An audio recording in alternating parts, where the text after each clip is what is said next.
दोस्तों, हमारे शास्त्रों में अमावस्या का विशेष महत्व होता है। माघ मास के कृष्ण पक्ष में आने वाली अमावस्या को मौनी अमावस्या या माघ अमावस्या कहा जाता है। मौनी अमावस्या के दिन सूर्य और चंद्रमा गोचरवश मकर राशि में आते हैं, इसलिए यह दिन एक संपूर्ण शक्ति से भरा हुआ होता है और पावन अवसर बन जाता है। मकर राशि सूर्य चंद्रमा का योग इस दिन होने से इस अमावस्या का महत्व और भी बढ़ जाता है। मौनी अमावस्या का मुहूर्त।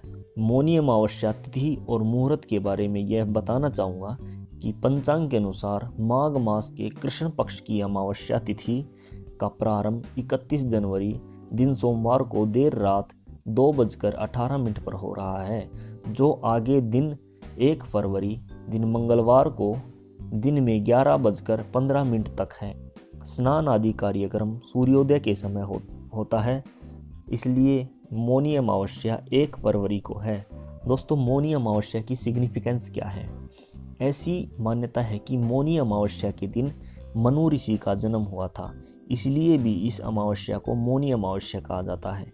धार्मिक मान्यताओं के अनुसार मुनि शब्द से मौनी की उत्पत्ति हुई है, इसलिए यह दिन मौन रहने वाले व्यक्ति को मुनि पद की प्राप्ति होती है। मौनी अमावस्या के दिन में मौन धारण करने का विशेष महत्व बताया जाता है।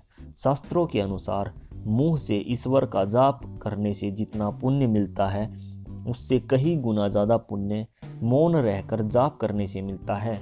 अगर दान से पहले 1.25 घंटा तक मौन रख लिया जाए तो दान का फल 16 गुना तक बढ़ जाता है और मौन धारण कर व्रत का समापन करने वाले को मुनि पद की प्राप्ति होती है।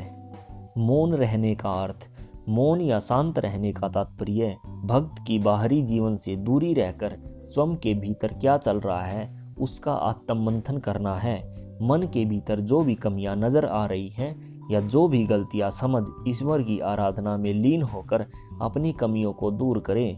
मौन का मतलब अपने मन को एकाग्र करना होता है और प्रभु के नाम का स्मरण करना होता है, इसलिए आप के अंदर पनप रही नकारात्मकता दूर होगी और आपके आध्यात्मिक प्रवृत्ति का विकास होगा। मौनी अमावस्या के नियम। मौनी अमावस्या के दिन सुबह स्नान नदी, सरोवर या पवित्र कुंड में करना चाहिए। स्नान के बाद सूर्य देवता को अर्घ्य देना चाहिए।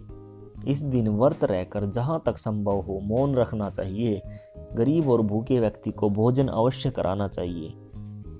अनाज, वस्त्र, तिल, आंवला, कंबल, पलंग, घी और गौशाला में गाय के लिए भोजन का दान करना चाहिए।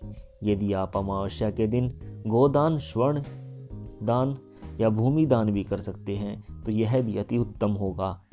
इस अमावस्या की भांति माघ अमावस्या पर भी पितरों को याद करना चाहिए।